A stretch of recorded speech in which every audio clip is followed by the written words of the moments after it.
काल गडचिरोली जिल्ह्यामध्ये चामोर्शी तालुक्यातील मुदोलीचक या गावामध्ये शेतकऱ्यांनी जमीन अधिग्रहणाला MIDCला देण्यासाठी विरोध केला आणि फार प्रचंड मोठा गोंधळ त्या ठिकाणी निर्माण झाला। 4 जूनला त्या भागातील जवळपास 20 गावातील शेतकरी ठिय्या आंदोलन करतात। सहपालकमंत्री आशिष जयस्वालनी 3 महिन्याची स्थगिती घोषित केली आणि त्यानंतर सुद्धा जमीन अधिग्रहणासाठी मोजणीसाठी शासनाचं पथक जातं। म्हणजेच मला असं वाटतं की सरकारने दिलेली स्थगिती ही शेतकऱ्यांची फसवणूक होती का? जर स्थगिती दिली होती लेखी स्वरूपामध्ये शेतकऱ्यांना, मग मोजणीसाठी पथक का पाठवलं? काल सर्व पथकाला गावकऱ्यांनी डांबून ठेवलं आणि अधिग्रहणाला विरोध केला। सरकारची बळजबरी काय गडचिरोली जिल्ह्यातील जमीन अधिग्रहणासंदर्भात?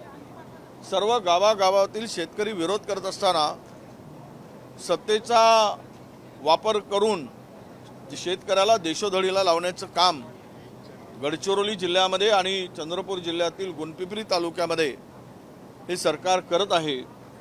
आणि सुपीक जमिनी ताब्यात घेऊन कवडीमोल भावाने त्या जमिनी MIDCला हस्तांतर करण्याचा हा सरकारचा डाव आहे। याला तेथील शेतकऱ्यांचा विरोध आहे। आम्ही सुद्धा त्याला विरोध करतो आहोत। यापुढे जर स्थगिती असताना पुन्हा जर तिकडे गेलेत आणि तिकडे कायदा सुव्यवस्थेचा प्रश्न निर्माण झाला तर याला सरकार जबाबदार राहील, ही मात्र सरकारने लक्षात घेतलं पाहिजे। तिथल्या जिल्हाधिकाऱ्यांनी लक्षात घेतलं पाहिजे। अधिग्रहण करणाऱ्या अधिकाऱ्यांनी सुद्धा अशी बळजबरी करता कामा नये, हे ध्यानात ठेवलं पाहिजे, अशी आमची त्यांना तंबी आहे। मी स्वतः जाणार आहे आणि या जमिनीच्या अधिग्रहणाविरोधात मी सुद्धा उभा आहे। कोणत्याही परिस्थितीत त्या भागातील शेतकऱ्यांच्या जमिनी अधिग्रहित होणार नाही। जबरदस्तीनं तुम्ही शेतकरी जर तयारी असेल तर तुम्ही करा, पण शेतकऱ्यांचा विरोध असताना अशा पद्धतीनं मस्ती करणं हे सरकारची दादागिरी आहे, ती आम्ही खपवून घेणार नाही।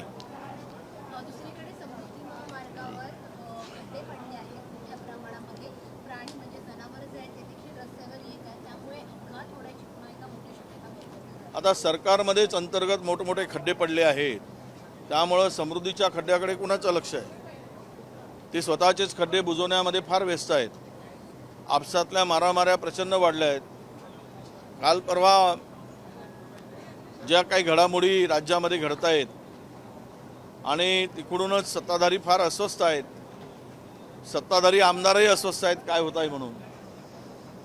आणि या सगळ्यामध्ये हे सरकार सगळ्या गोष्टीमध्ये अपयशी ठरलेलं आहे। समृद्धीवरचे खड्डे हे सुद्धा दर्शवतात की करोडो रुपये पाण्यात गेलेत, काम निकृष्ट दर्जाचं झाला आणि कमिशन मात्र प्रचंड वाढल्याचं हे लक्षण आहे।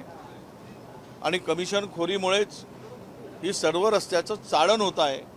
कारण कंत्राटदाराकडून 25-25, 40-40% जर कमिशन खाणार तर रस्ते कसे होतील? रस्त्याची दर्जा कसा असेल? यामुळं महाराष्ट्राची एकूणच लूट चालली आहे आणि हे जनतेला भोगावं लागतं आहे। हे या महाराष्ट्राचं दुर्दैव आहे।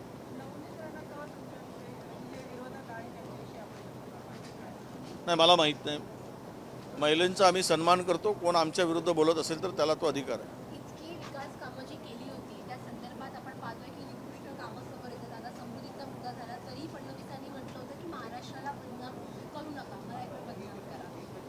नाही, असं आहे, विकासाला घेऊन जर कोणी बोलत असेल निकृष्ट कामाच्या संदर्भात सरकारच्या धोरणाच्या विरुद्ध, तो विरोधकांचा अधिकार आहे। त्याला महाराष्ट्र किंवा मुख्यमंत्र्यांना बदनाम करण्याचा काही संबंध येत नाही। ते देवेंद्रजींनी स्वतःच्या अंगावर घेऊ नये आणि ते विरोधक असताना त्यांनी तेच केलंय। शेवट हे आयुध आहेत विरोधकांना दिलेले। जनतेचे प्रतिनिधित्व म्हणून सत्ताधारी जे काम करतात त्याच्यावर अंकुश ठेवणं, ज्या चुका लोकांच्या पुढे मांडणं, याला काही कोणाचा अवमान समजण्याचं कारण नाही। आज अधिवेशनाचा शेवटचा दिवस आहे। तुमचं वाटतं की अधिवेशनामध्ये तुम्हाला जर अधिवेशन चालल्याने शेतकऱ्यांच्या कर्जमाफी आहे अजूनही कार्य पुढे ढकलण्यात आली नाही, हे शेतकऱ्यांच्या कर्जमुक्तीची तारीख पे तारीखच चालली आहे. तारखेवर तारीख देता येते. यांची नियत खोटी आहे. मी सांगितलं आहे की ही फसवी कर्जमाफी आहे. मग शेतकऱ्यांची ही बनवाबनवी आहे आणि यांना शेतकऱ्यांना कर्जमाफी द्यायचीच नाही आहे. त्यामुळे हे तारीख पे तारीख चालली आणि द्यायचं असेल तर थातूरमातूर काहीतरी करून लोकांच्या शेतकऱ्यांच्या तोंडाला पानं पुसण्याची या सरकारची भूमिका आत्ता मला दिसते आहे. नाहीतर कधी घोषणा झाली, कॅबिनेटचा निर्णय कधी झाला, एवढे दिवस का लागतात, मग अधिवेशन आला, मग आता अधिवेशनानंतर सांगितलं. अरे तुम्ही त्या दिवशी सांगितलं की आम्ही काम सुरू केलं आहे, कुठे सुरू झालं आहे, कोणाच्या खात्यात पैसे. आज शेतकरी हंगामाची वाट बघतो आहे, त्याला कर्ज मिळत नाही आहे. शेतकरी आता हंगाम सुरू झालेला आहे खरीपाचा, आणि खरीपाचा हंगाम सुरू असताना शेतकऱ्याला कर्ज मिळत नाही. कर्जमाफी झाली म्हणून शेतकऱ्यांनी पैसे भरले नाहीत. आज त्याच्या घरात काही नाही आणि त्याला तुम्ही फसवताय, त्याची दिशाभूल करताय. हे पाप आहे. हे सरकारला हे भोगावं लागेल. इतका अक्षम्य पाप या सरकारकडून शेतकऱ्याच्या संदर्भात होताना दिसते.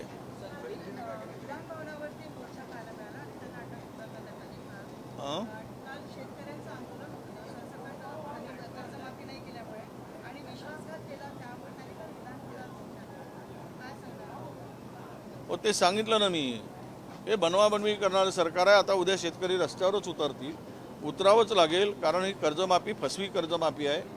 हे शेतकऱ्यांना फसवलं. यांनी केवळ घोषणा केली, निवडणुकीमध्ये आम्ही संपूर्ण कर्जमाफी देऊ म्हणून मतं मिळवलीत आणि मतं घेताना मात्र प्रचंड बहुमत मिळवून घेतलं आणि आता शेतकऱ्यांना फसवून तोंडाला पानं पुसण्याचं पाप करतायत. हे शेतकरी विरोधी सरकार आहे. हे धनदांडग्याचं आणि उद्योगपतीचं सरकार आहे. हे व्यापाऱ्यांचं सरकार आहे. हे शेतकरी शेतमजुरांचं सरकार नाही. सामान्य माणसाशी या सरकारला काही देणं घेणं नाही. हे आता सिद्ध झालेलं आहे. केंद्र सरकार का कहीं न कहीं दबाव है कि एनसीपी शरद पवार पार्टी के कुछ जो सांसद हैं वो अपना पाला बदल सकते हैं. उस बात को लेकर पृथ्वीराज चौहान जी ने भी इस बात को सही ठहराया. किस तरीके से देखते हैं इस विषय को? नहीं, ये तो केवल चर्चा चल रही है. कोई बोलते हैं पार्टी के लोग चर्चा नहीं चल रही, कोई कहते हैं चर्चा चल रही. अब उनका अंदरूनी मामला है. इस बारे में हम लोग देख रहे हैं. हमारा ध्यान है कौन किधर जा रहा है. अभी सबके लिए अगर सत्ता ही सर्वोच्च है तो विरोध में कौन बैठेगा. तो ये काम करो कि विरोधी ख़त्म कर दो. यानी जहाँ की डेमोक्रेसी को ख़त्म करना है, संविधान को ख़त्म करना है.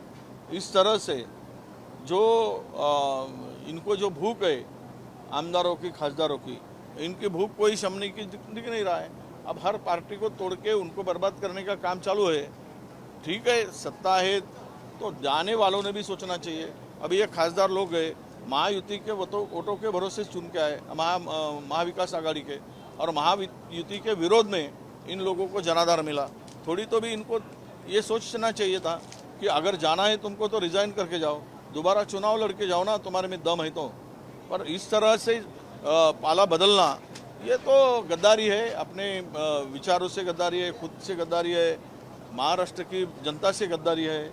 जिन्होंने वोटर ने इनको वोट दिया है उनके साथ में इन्होंने गद्दारी किया है. ये कोई छुपा हुआ नहीं है.